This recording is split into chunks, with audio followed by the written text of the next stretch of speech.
Fala pessoal, o papo hoje é sobre streaming brasileiro, a gente vai conversar um pouco sobre o Tela Brasil, ou como foi carinhosamente apelidado, o Lulaflix.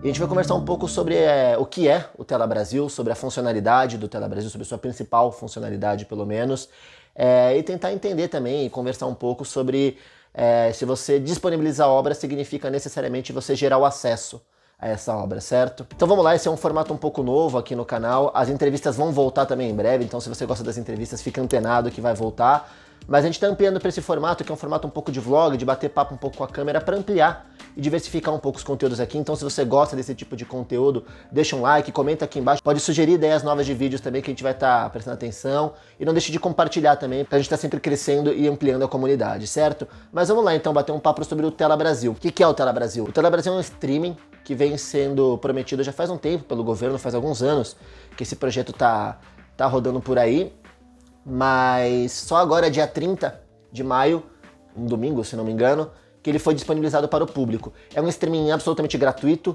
e o acesso é feito pelo gov.br. É um acesso super fácil de fazer, eu fui me cadastrar e acessar para conhecer um pouco antes de bater esse papo com vocês, e é realmente muito simples de entrar lá e se cadastrar.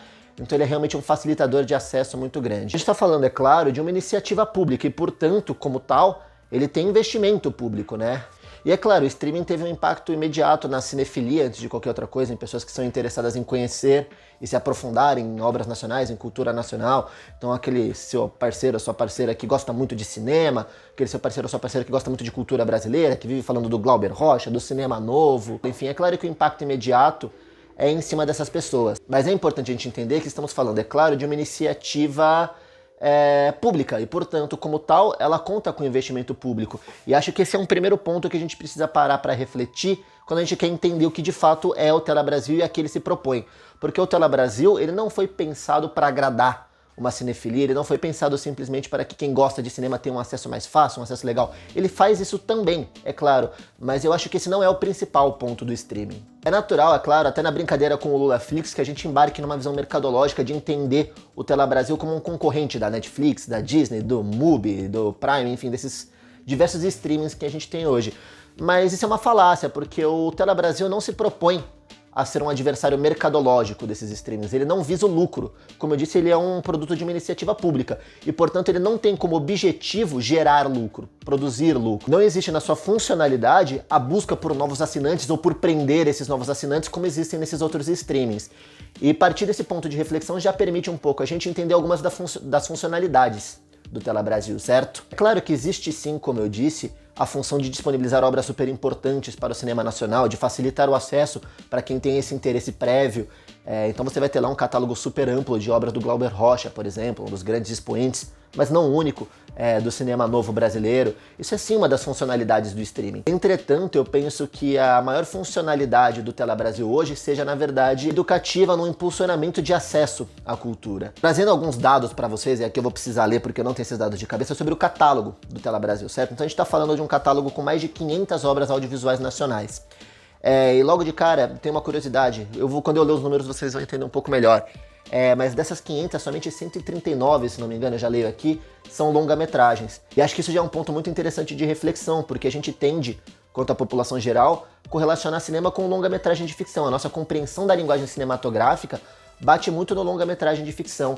E o fato desses 500 obras, só 139 serem longas-metragens, e nem todas de ficção, inclusive, já nos propõe uma própria reflexão do que é o cinema e do que a gente entende como linguagem audiovisual. O Brasil, por exemplo, tem um histórico muito forte, e é histórico mesmo, é desde os princípios do cinema, de produção de curtas-metragens e de documentários.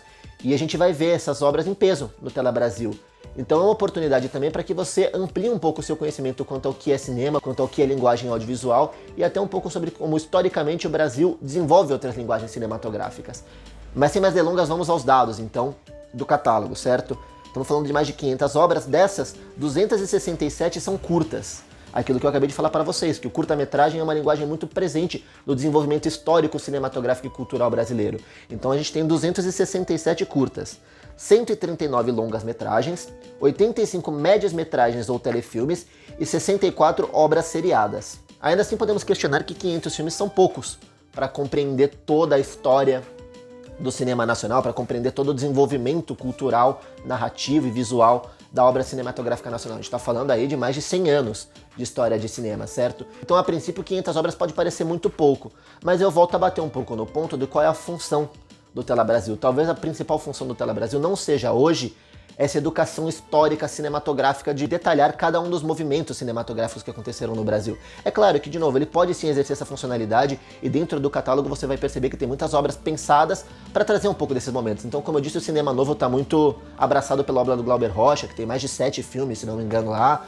A gente vai ter filmes da Vera Cruz, que também foi muito importante para o desenvolvimento do cinema nacional. Mas é claro, tem algumas ausências que são muito sentidas pela cinefilia, como é o caso dos filmes do Eduardo Coutinho ou do Rogério Sganzella, por exemplo, que são dois dos meus cineastas nacionais favoritos e são figuras muito ímpares para o desenvolvimento da linguagem cinematográfica brasileira. Então sim, o catálogo é limitado, mas ele já consegue, por si só, ser uma porta de entrada muito interessante para a cinefilia brasileira, para o cinema brasileiro e para a cultura brasileira. E eu penso que nenhum catálogo com uma limitação de 500, 1000 obras que seja, vai conseguir abarcar toda a complexidade e riqueza da história do cinema nacional.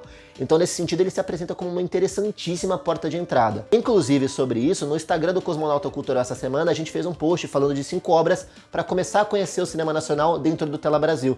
Então, se você não segue a gente no Instagram, segue a gente lá, que vira e mexe a gente posta alguns conteúdos complementares, alguns cortes daqui, os conteúdos se conversam. Então, por favor, fique à vontade e siga a gente lá no Instagram. E bem, como dito, o objetivo principal do Tela Brasil talvez não seja simplesmente abarcar toda a história do cinema nacional, e sim vir como uma solução ou como uma proposta de solução para um dos grandes problemas históricos do cinema nacional, que é a distribuição. Então, historicamente, o cinema nacional tem um grande problema quanto à distribuição de seus filmes. Existe muito mais produção do que distribuição, muito mais é produzido e filmado do que é de fato assistido ou distribuído em grande escala, pelo menos. E muito disso se deve, na verdade, ao monopólio histórico dos meios e ferramentas de distribuição. Então, quando a gente fala de equipamentos, de salas de cinema, a gente está falando de um monopólio muito grande por parte de empresários e conglomerados internacionais, principalmente estadunidenses. Então, durante décadas e décadas e décadas, durante século, na verdade, esses canais de distribuição ficaram concentrados na mão da iniciativa privada e, portanto, visava única e exclusivamente o lucro. E nesse sentido, o Tela Brasil vem com esse diferencial, porque, como dito, por ser uma iniciativa pública, ele não visa necessariamente o lucro. E só por isso, ele já é um canal de distribuição diferente dos que a gente está acostumado. Um exemplo que deixa isso um pouco mais claro é o escândalo, entre aspas, né, recente da Cinemark, quanto à exibição de filmes nacionais. Para quem não sabe, existe uma lei de cota de tela que garante de 7,5% a 16% de exibição de filmes nacionais em salas de cinema comerciais. E falando de um conglomerado do tamanho do Cinemark, esse número é 16%, porque essa porcentagem é de acordo com o número de salas disponíveis. Então estamos falando de 16% de salas disponíveis anualmente para produtos nacionais. O que a Cinemark fez para cumprir essa cota de telas? Ela fez matinês repetidas do filme Zuzubalândia, o filme. Precisei ler também, porque eu não lembrava o nome do filme aqui. E, portanto, cumpriu a sua cota de tela de cinema nacional, repetindo diversas vezes esse filme em sessões de manhã. Mas gera o debate do quão efetivo, então, de fato, essas cotas de tela para cinema nacional. E aí eles fazem isso porque quando chega um período de grandes blockbusters como Vingadores e Duna, eles podem reservar todas as salas disponíveis para esses dois filmes. Não é aqui sobre, não vamos passar Vingadores, não vamos passar Duna, até porque aí vai surgir o argumento do tipo, se passa muito um filme como Vingadores é porque existe demanda para esse tipo de filme, certo? E a gente está falando novamente ali de um cinema então que visa lucro, falando da iniciativa privada. Eles vão passar aquilo que devolve dinheiro para eles, aquilo que gera demanda. Mas aí é um argumento um pouco falacioso, e a gente vai entrar nisso já falando do próprio Tela Brasil, porque a demanda ela é construída também, a gente é educado a consumir aquilo que a gente consome. Então, se hoje existe uma demanda muito grande por Vingadores ou por Duna, é porque existem aparatos financeiros, comerciais e históricos de longa data que nos ensinaram a gerar essa demanda, a consumir essa demanda pelo filme estadunidense, pelo grande blockbuster estadunidense e pelo filme hollywoodiano. Retomando... Que é isso, cara? Retomando o papo sobre Tela Brasil, sobre políticas culturais públicas, eu penso que o Tela Brasil vem para dar continuidade e aparato para uma lei decretada em 2014, ainda no governo Dilma, que é a lei número 13.006 do governo Dilma em 2014. Ela garante a obrigatoriedade de 2 horas mensais em escolas públicas de exibição de cinema nacional, de produtos audiovisuais nacionais. Entretanto, essa lei é um problema, porque apesar de muito bem intencionada, ela nunca ofereceu aos professores, às instituições de ensino, enfim, ao coletivo todo de ensino, as ferramentas para que essas 2 horas mensais fossem exibidas. Então sinto que existe uma defasagem de equipamento, uma defasagem de educação contra os professores, e não é responsabilidade dos professores, pelo amor de Deus, gente, não me entender errado. O que existe é isso, é exatamente uma falta de preparo para que esses professores tenham as ferramentas para cumprir essa obrigatoriedade. E além disso, existe a dificuldade do acesso aos filmes, né? Então, de modo geral, esse projeto, embora muito bem intencionado, não dava o suporte para que ele fosse concreto e pudesse alcançar o seu objetivo. E a gente já vai conversar sobre qual é o objetivo dele. No Tela Brasil surge, então, um pouco do suporte para que essa lei entre em vigor com mais potencialidade, porque a gente está falando de um acesso legal a uma diversidade muito grande de produção nacional. Então, um acesso facilitado, gratuito, de forma legal, a uma biblioteca de mais de 500 obras audiovisuais nacionais, facilitando o acesso tanto do professor quanto das escolas para exibir esse tipo de filme. E aí a gente entra na questão inicial, que é a disponibilidade de algo não pressupõe o acesso a esse algo. Então você só disponibilizar esses filmes nacionais não pressupõe que as pessoas vão atrás e vão assistir a esses filmes nacionais. E aí entra uma discussão muito legal sobre o Tela Brasil, que é necessário gerar um interesse para que essas pessoas consumam essas obras. Isso vai tanto de um acesso que não exige a disponibilidade financeira, então o serviço ser gratuito, quanto ter ali presente obras de interesse público prévio. Então não adianta você encher o catálogo de obras super importantes historicamente, mas que não tem apelo público a princípio. Porque você precisa trazer pessoas de fora, pessoas que não têm esse interesse prévio, para se interessarem para acessar o catálogo. Então nesse sentido é muito legal que tenham obras como Cidade de Deus ou Carandiru, por exemplo, que embora não sejam obras amplamente vistas, são obras um pouco mais populares de um cinema nacional mais moderno. Então é preciso que o Tela Brasil se faça conhecer. E nesse sentido é muito interessante a integração com esse projeto de lei da Dilma de 2014, porque estamos falando, no final das contas, de formação de público. Então o Tela Brasil precisa se fazer presente nas escolas, que é um espaço de formação, é um espaço de trabalho de base. E com esse trabalho de base passa a se construir então a formação de um público para o cinema nacional. Uma criança, um jovem que desde pequeno vai ser capaz de reconhecer o seu país, o seu estado e a sua cidade na tela de cinema. E portanto vai gerar esse interesse e construir essa base de um público que sabe que existe e que existe potência no cinema nacional. E é claro, esse jovem vai continuar assistindo Vingadores e não é esse o problema. Por isso que eu digo que o Tela Brasil não vem rivalizar com a Disney, com a Netflix e afins.